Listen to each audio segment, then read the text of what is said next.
Je suis allé à la source. Ce que j'ai fait, ce que je vous propose dans cette vidéo, c'est que j'ai résumé le cours de copywriting le meilleur cours du monde selon moi, qui est par Paul Graham. Pour moi, c'est le plus efficace du monde en tout cas. Je l'ai résumé en 10 règles et voilà, je vous les livre de manière personnelle. Il y a forcément mon prisme dessus et mon expérience. Et c'est tiré de 3 articles de Paul Graham. Vous allez voir, je vais partager mon écran pour ceux qui sont sur YouTube. Pour les autres, ça marche quand même mon podcast. L'idée, c'est que je suis allé voir le blog de Paul Graham. Paul Graham, il faut savoir que c'est c'est le fondateur de Y Combinator, c'est le plus gros accélérateur de start-up du monde et surtout aussi le plus prisé, duquel sont sortis Airbnb, Dropbox, Reddit, Coinbase. Et donc, c'est un penseur de l'entrepreneuriat moderne. Il a un blog qui ressemble à un site de 1998, mais sur lequel il délivre ses pensées. Et il a vu tellement de gens passer que ses pensées sont plutôt bonnes. Et donc, ce que je suis allé faire, c'est prendre 3 de ses articles qui sont excellents. Et donc, c'est en anglais en plus, donc je vous les donne aussi débrief. Enfin, je vous fais un débrief en français. Je suis allé lire et synthétiser son article How to Write Usefully, comment écrire de manière utile, Write Simply, comment écrire de manière simple, et Write Like You Talk, écrit comme tu parles. C'est 3 essais sur le copywriting, en tout cas sur le fait d'écrire, que j'ai synthétisé en un cours en 10 règles ultra efficaces de copywriting, des fondamentaux qui reviennent partout et qui, moi, me permettent aujourd'hui, en tout cas, d'avancer assez vite et assez fort sur LinkedIn avec mes clients, puisque en appliquant ces règles-là, j'ai fait par exemple 25 millions d'impressions pour mes clients et moi sur LinkedIn juste l'année dernière. Là, j'en suis déjà à 10 millions depuis le début de l'année. Alors, je triche puisque j'inclus mon compte où j'en suis déjà à 2 millions d'impressions sur les 2 premiers mois parce que j'ai réussi à écrire des gros posts. Mais globalement, ça permet d'être un peu anti-sensible, anti-fragile vis-à-vis des algorithmes, parce que les algorithmes peuvent changer, il peut se passer plein de choses sur les réseaux, mais toujours revenir aux fondamentaux du copywriting, c'est revenir aux fondamentaux du cerveau humain. Donc, c'est important de toujours comprendre les règles en fait qui plaisent aux gens dans la manière d'écrire ne changent pas tant que ça. Donc, la question à laquelle je veux répondre, c'est comment écrire des contenus qui génèrent de l'engagement sans être un grand littéraire sur LinkedIn, mais aussi ailleurs. Mais là, moi, je me base beaucoup sur l'environnement LinkedIn puisque c'est vraiment du texte. On va passer en revue 10 clés de copywriting. Il y en a 4 sur le fond: pertinence, importance, nouveauté et force. Et il y en a 6 sur la forme: moins de virgule, plus de points, droit au but, le toboggan glissant, les cassures de rythme, écrire en plusieurs fois, écrit comme tu parles. C'est parti, je vais les prendre une par une et je vais démarrer sur le fond par la règle numéro 1 qui est la pertinence. Par exemple, sur LinkedIn, et ça c'est pas juste pour des posts, c'est dans la manière de se positionner, il est important de donner une proposition de valeur claire. Ne dites pas copywriter ou consultant en communication, dites j'aime les PME à multiplier leur visibilité par 10 en 6 mois sur Google grâce à des articles SEO sans budget pub additionnel. Voilà, attention, être juste ne veut pas dire trop détaillé. Dites pas, par exemple, 30% offert jusqu'au 20 février 2025, mais 30% offert se termine dans 5 jours. Donc voilà, la pertinence, la justesse, c'est hyper important. Et pour vous démarquer d'un point de vue du positionnement et dans vos propos ensuite. Pertinence. Et pertinent, quand on pense à pertinence, on se met déjà pertinent pour qui, Vous voyez que dans la pertinence, en fait, j'ai inclus, au lieu de mettre consultant en communication, quand je dis j'aide les PME à multiplier leur visibilité par 10 en 6 mois sur Google grâce à des articles SEO, je me pose déjà la question de la cible et donc de pour qui je suis pertinent.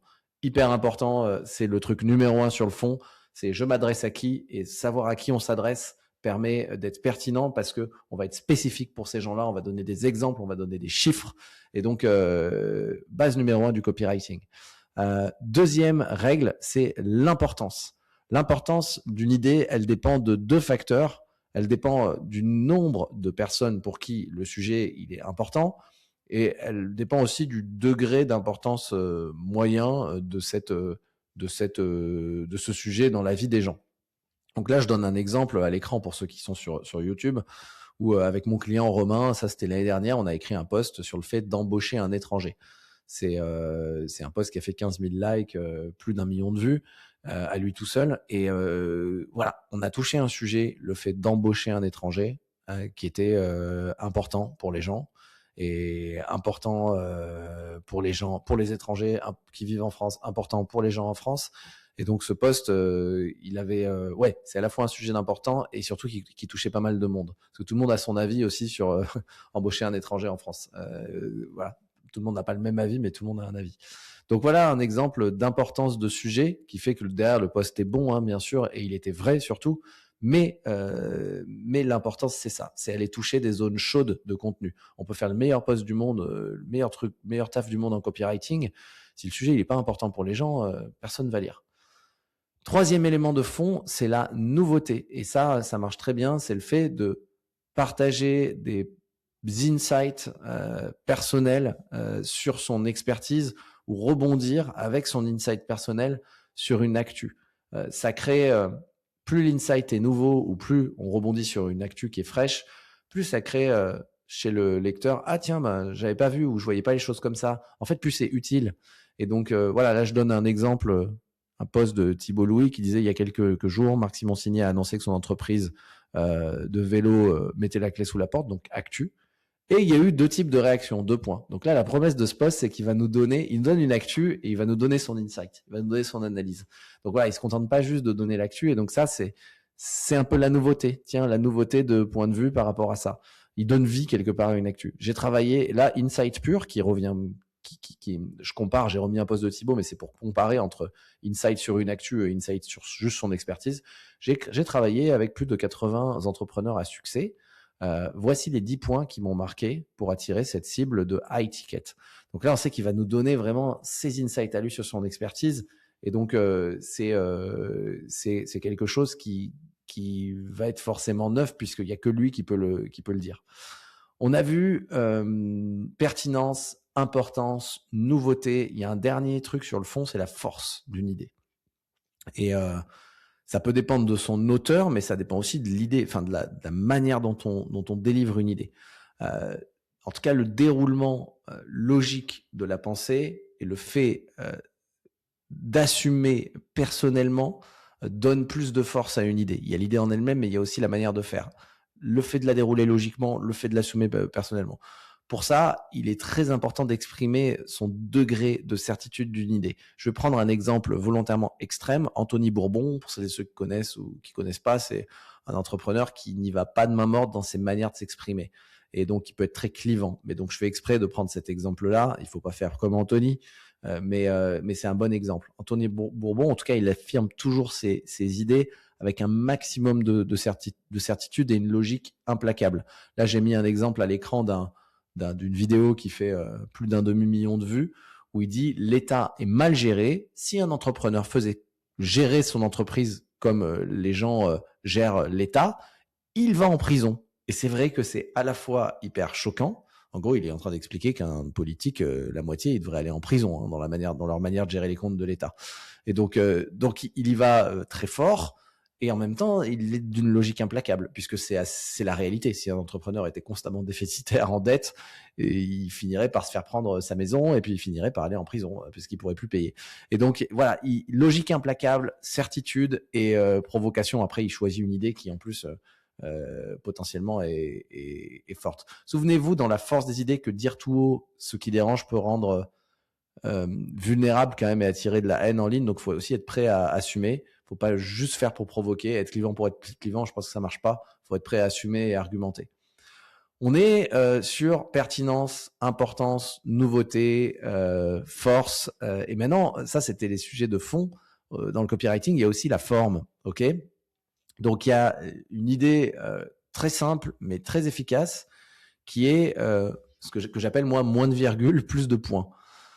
L'idée, c'est pas d'écrire de manière stéréotypée, mais c'est que le chemin entre les idées, ce qu'il y a à retenir, c'est que le chemin entre les idées et le cerveau du lecteur doit être le plus court possible. Dans une économie de l'attention où l'audience n'est pas captive, puisqu'elle est en train de scroller sur son téléphone, sur les réseaux, elle n'a pas acheté votre livre, elle n'a pas acheté votre film, donc elle s'est pas dit, ou c'est pas un professeur qui doit mettre une note sur une copie, il n'est pas obligé de lire. Donc, il faut que le chemin entre votre idée et son cerveau soit le plus court possible. Et donc, le moins d'énergie le lecteur dépense à comprendre votre prose, le plus il lui en reste pour les idées.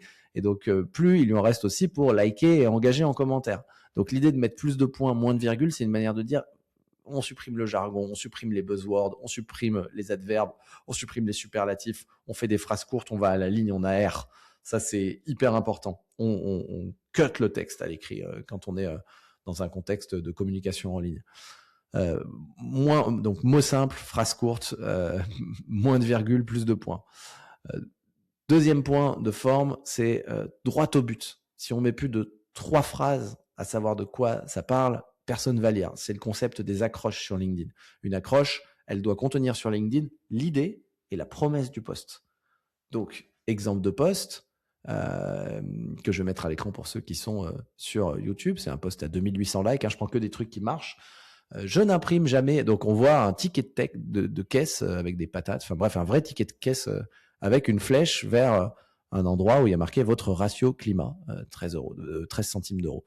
Bon, et le post commande ce ticket de caisse. Je n'imprime jamais mes tickets de caisse, mais là, je devais faire une exception. Et j'ai encore du mal à croire ce que j'y vois. 2 points. Donc là, c'est un post qui fait 2800 likes. En fait, c'est un post qui parle de climat et on ne sait pas à ce stade si la personne qui fait ce post va donner une opinion négative ou positive, mais on est sur quelque chose qui un ticket de caisse, ça concerne tout le monde et il y a le sujet, en tout cas, un ticket de caisse et puis on voit que ça parle de climat.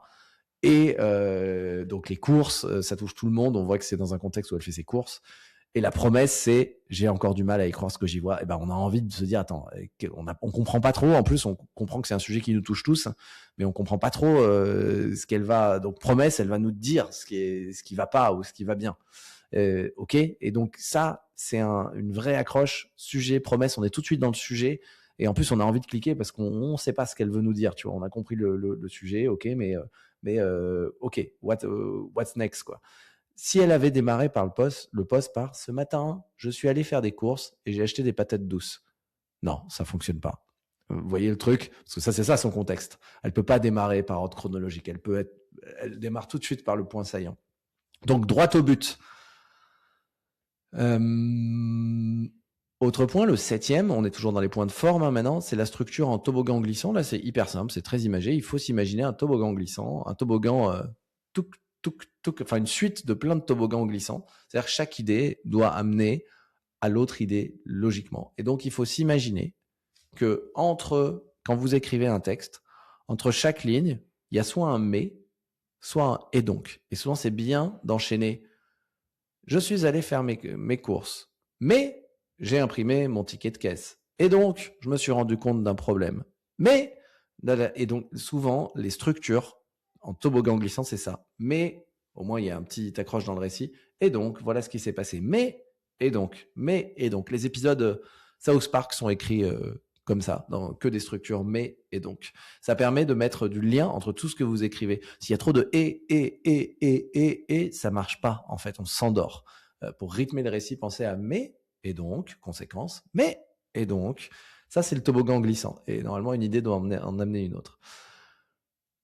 8e point, toujours sur la forme, on utilise les cassures de rythme et on peut utiliser des cassures visuelles. En fait, ça permet, ce qui permet de garder en haleine aussi un lecteur et de mettre en avant les idées clés, c'est qu'après un paragraphe de 2-3 lignes max, quand on parle de copywriting, notamment sur un post LinkedIn, un format court, on utilise une liste, des tirets, des points, des numéros, puis à nouveau un petit paragraphe, puis à nouveau une petite liste ou des flèches.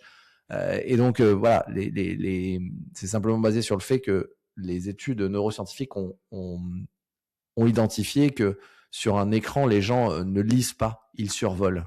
En fait, il faut écrire pour le survol. Personne ne lit. Sur un papier, on lit ligne par ligne. Sur un écran, l'œil lit le début, il va scanner, il va lire quelques éléments clés de structure et il va tomber sur la fin.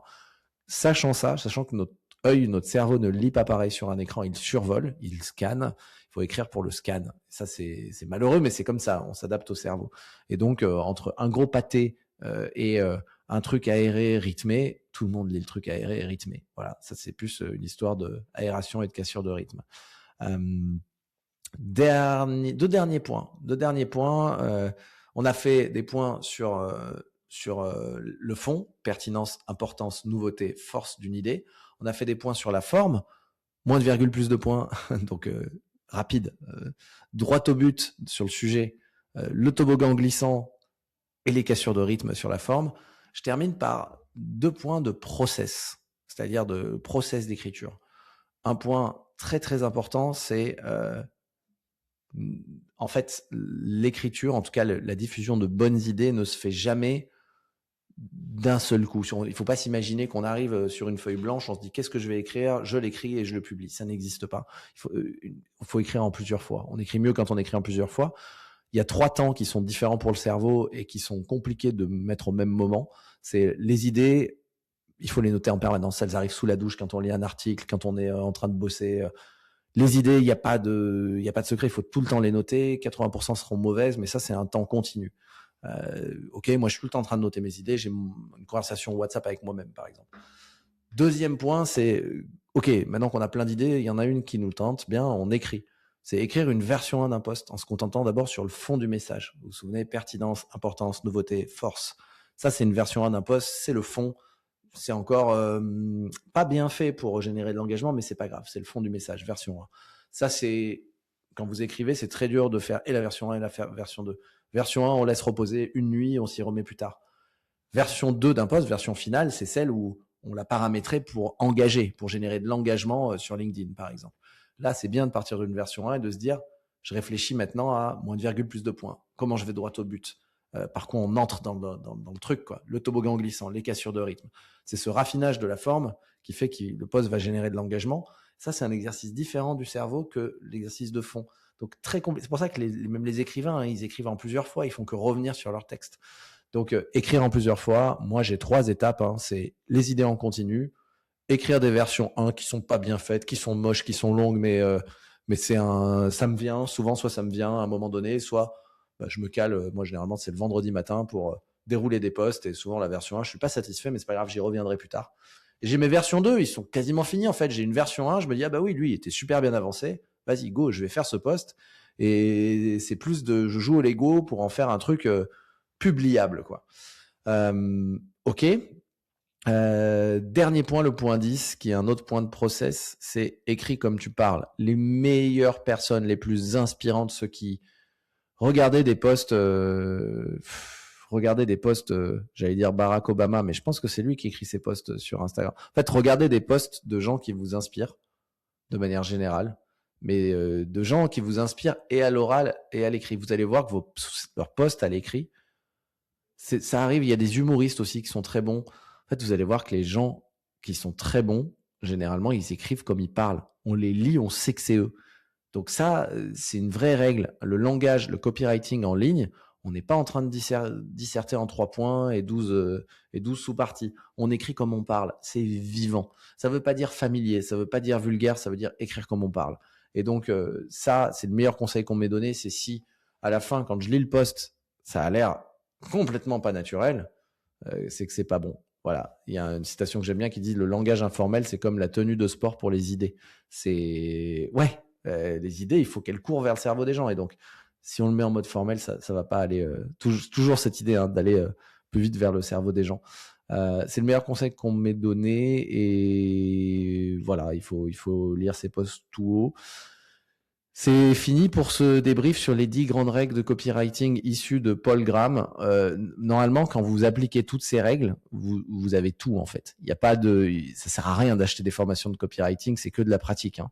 Donc pertinence, importance, nouveauté, force, moins de virgule, plus de points, droit au but, le toboggan glissant, la cassure de rythme, écrire en plusieurs fois, écris comme tu parles. Vous avez tout ce qu'il faut pour être un copywriter sans que ce soit votre métier. C'est tout pour ce débrief. Rendez-vous sur mon LinkedIn Mathieu Bernard pour voir ce que ça donne en vrai du coup. Et sur ma newsletter, le carnet de Mathieu, pour approfondir. J'ai le récap de tout ça.